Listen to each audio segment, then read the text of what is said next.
Welcome to episode 578 of Salsidoparanormal. I'm your host, James Salsido, and tonight we are continuing our review of Orpheus, Mythos of the World by Padraic Column, as I always mess up the name there. Thank you all for being here. You can always find all episodes of the show, along with links to social media and other ways to contact me at the podcast page. And that is salsidoparanormal.podbean.com. That's SALSIDO paranormal.podbean.com. Always happy to hear from you all, whether you have comments or questions or topic suggestions or accounts of paranormal experiences, whether they're your own or from others that you trust. Happy to either read those on the show or have you join me here to talk about them. And thank you all for listening. Whether you are here for the live streams on Discord, or if you listen to the podcast or YouTube feeds, or the Troubled Minds Radio Network, KUAP, Digital Broadcasting. There you can hear replays of 2 episodes of the show every night at 6 p.m. Pacific, 9 p.m. Eastern, right before Troubled Minds Radio comes on. And as always, I want to thank Michael Strange, host of Troubled Minds Radio, for putting these shows up on the station and having me there. If you'd like to support the show, there are some different ways to do that. You can always share the show with others and rate and review it on your favorite podcast platform. You can sign up for the Patreon, where there is now going to be one new episode every week. And there's always going to be true paranormal stories from the web. You can also find my books over on Amazon, paranormal fiction and nonfiction. And you can also just send one-time donations through PayPal.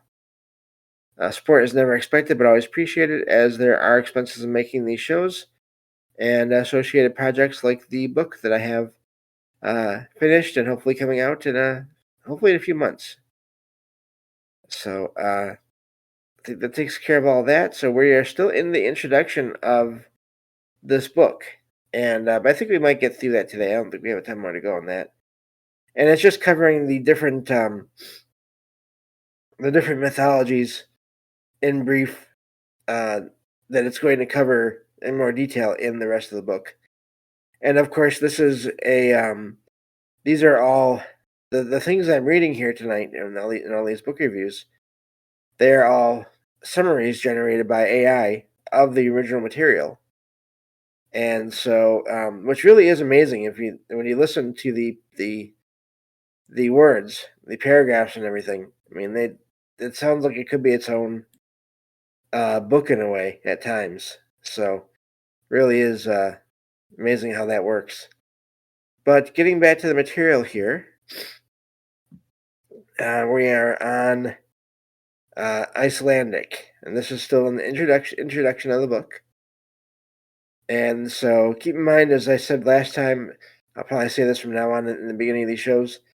In a lot of cases, mythology, not all I'd imagine, but a lot of cases, mythology and religion and all those different things, history, they're all connected. So this is just a summary of what this author is saying, that how things were and the mythology they're covering and their thoughts on that mythology and the history and all these things that are part of this book. So I may not at times necessarily agree with some of the things that the author says, and that's going to happen. It happened with the last book. And so anyway, I'm getting on to this material here. We're on Icelandic mythology.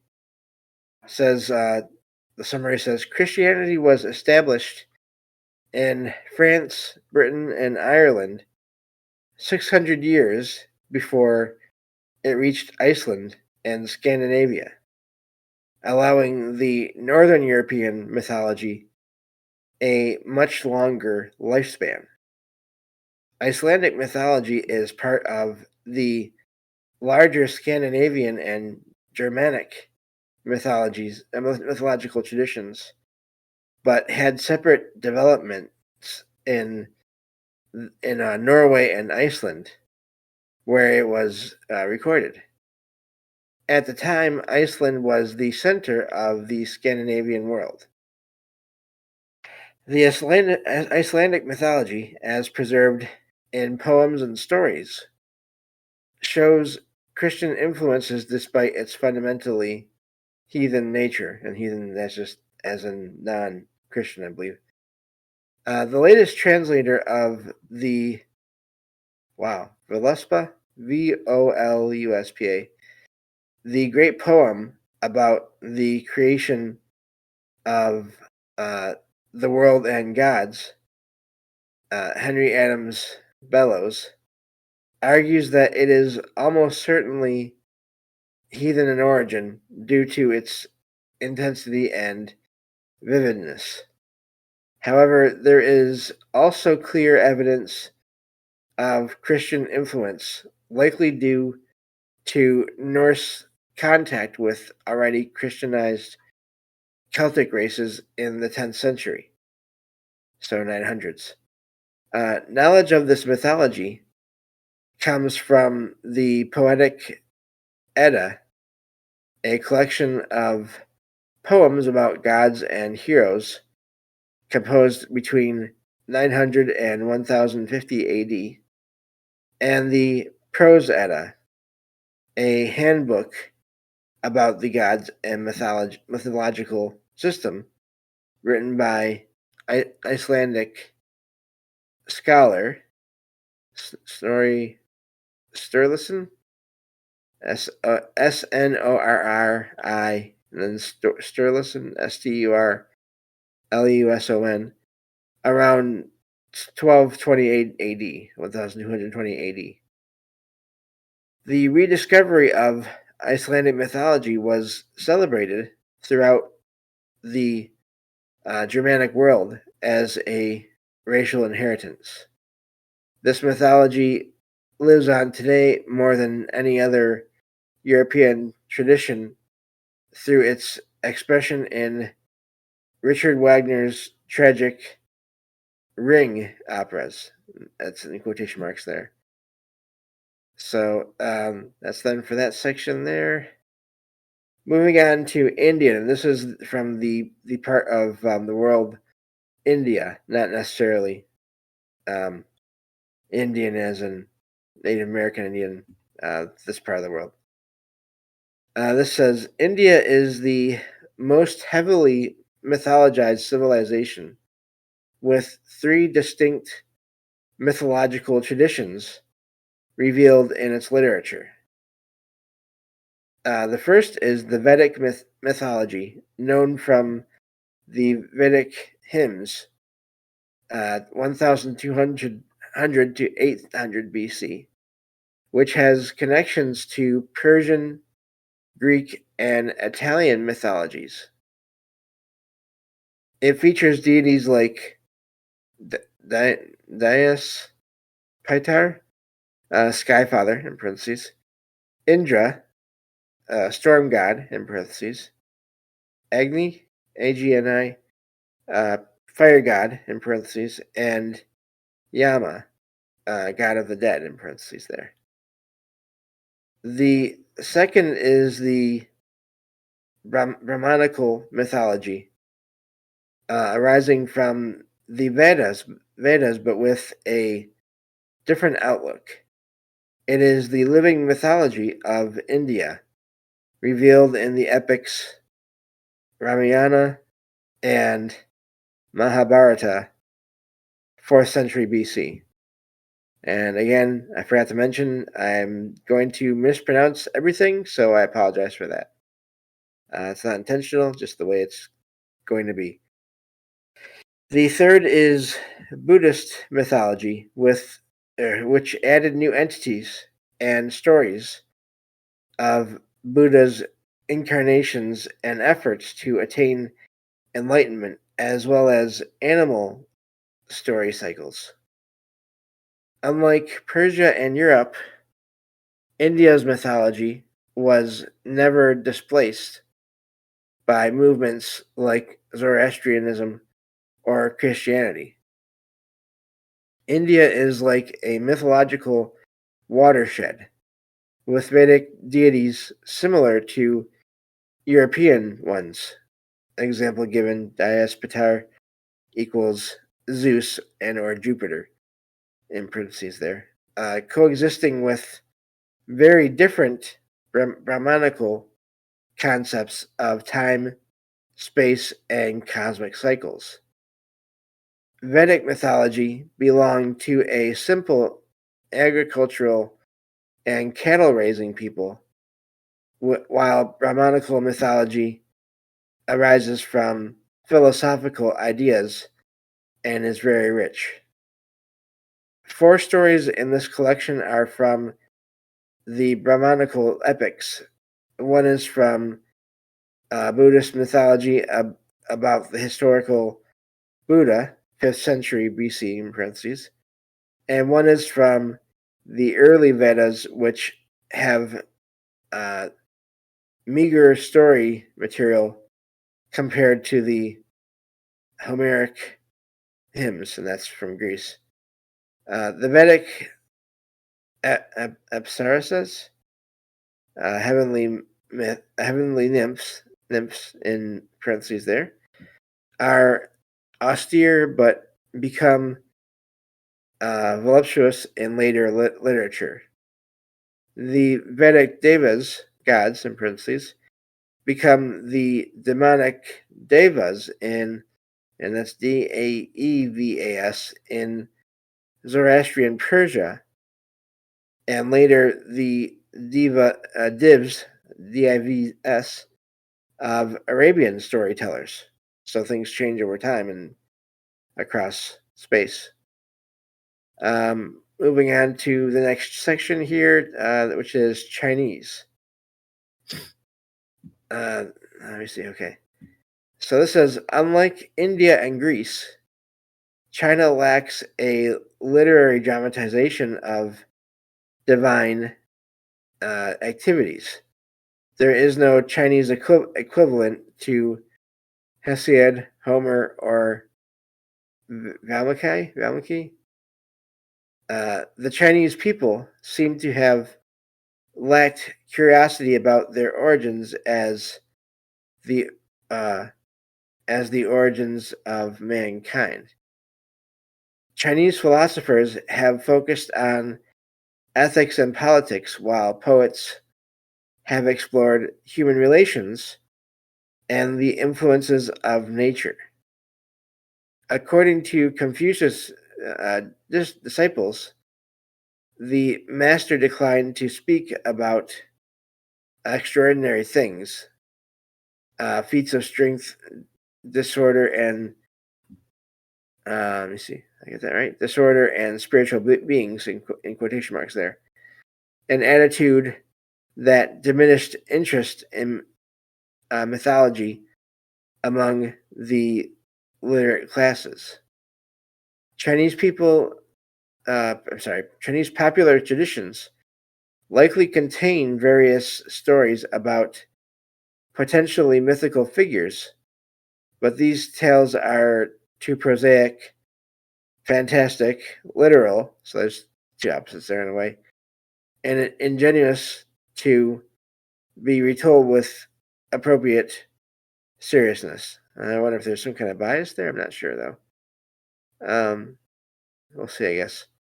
It says, literate Chinese viewed the universe as created and sustained by impersonal forces, lacking the personification of supernatural powers and their identification with human interests that characterize mythology. The story of creation by Panku, P''Anku, separate words there, is a popular tale derived from Taoism, but Chinese scholars believe it was introduced from an outside country. The celestial weaver maid, Weavr maid, and the herdsman is a similar myth associated with the stars Aquilia and Vega, and is honored by women who practice needlework and embroidery. This story is popular in both China and Japan. And it does move on here next to Japan, Japanese. Let's see here. Just trying to scroll ahead to see how much more we have to go with this introduction. I guess it doesn't matter that much because we're going to. I have the first chapter queued up anyway. First couple.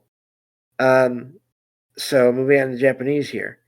Shintoism is the primitive set of beliefs held by the Japanese people, distinct from Taoism, Confucianism, and Buddhism. The two cosmological myths included in this collection come from Shinto sources. The myth of the sun goddess triumphing over darkness and disorder is associated with the triumph of the imperial dynasty over its hostile forces. The imperial family of Japan claims descent from the sun goddess. And that's all it has for that one. Moving on to Polynesian. Let's see here. Gotta scroll, but I scrolled too far.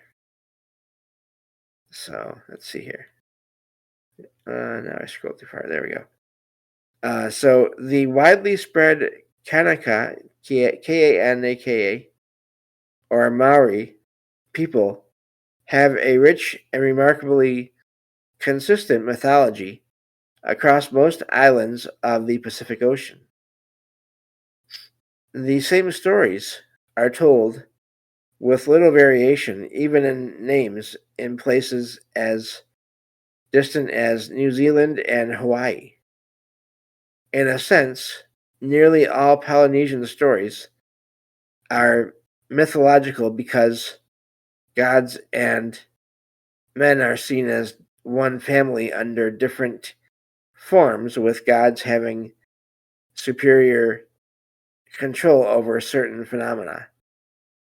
The supernatural and natural blend together, and facts about gods and men are considered equally objective, being used to explain social customs and physical phenomena. Like the ancient Egyptians, Polynesians conceived of the soul as double, with part able to wander and be manipulated by sorcerers' spells. Let me see here. In quotation marks here, it says Pele, P-E-L-E, and Hayaka, H-I-I-A-K-A, by N.B. Emerson, that's the initials N.B., is the most direct and significant statement of Polynesian myth, giving the mythical history of the Hawaiian fire goddess from the perspective of those who still believed in it. The published version is over 200 pages long and includes 170 mele, which is M-E-L-E, which is dramatic poems in parentheses there. But only a bare outline is provided here. This myth demonstrates how distinct Polynesian culture is. The Polynesian creation myth is from New Zealand and recorded by Sir George Gray. That might be the easiest name I've come across in this book. In quotation marks here, Polynesian mythology, which also includes a story of Maui. Is it Maui? Yeah. Trying to win immortality for humans. The other Maui story is a composite from New Zealand and Hawaiian sources, told in the author's At the Gateways of the Day, in quotation marks, but based on W.D. Westervelt's Maui, the demigod, in quotation marks. Maui is a Polynesian hero, with stories told about him on nearly all the islands reached by the Kanaka Maori people. So that's the end of that section here. See how long the next one in here. I think we can do one more. And we are on, let's see here, Peruvian. So the Middle American, Aztec in parentheses, and South American, Inca in parentheses, civilizations appear to have emerged around the same time, with both experiencing a period of decline.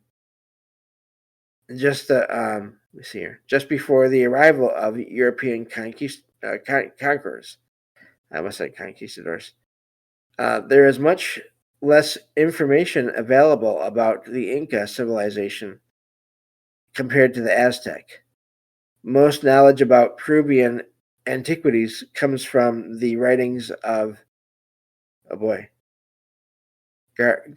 Garcilaso de la Vega, who was of mixed Spanish and Peruvian ancestry, and considered himself a descendant of the Incas and an interpreter of their traditions. Garcilaso's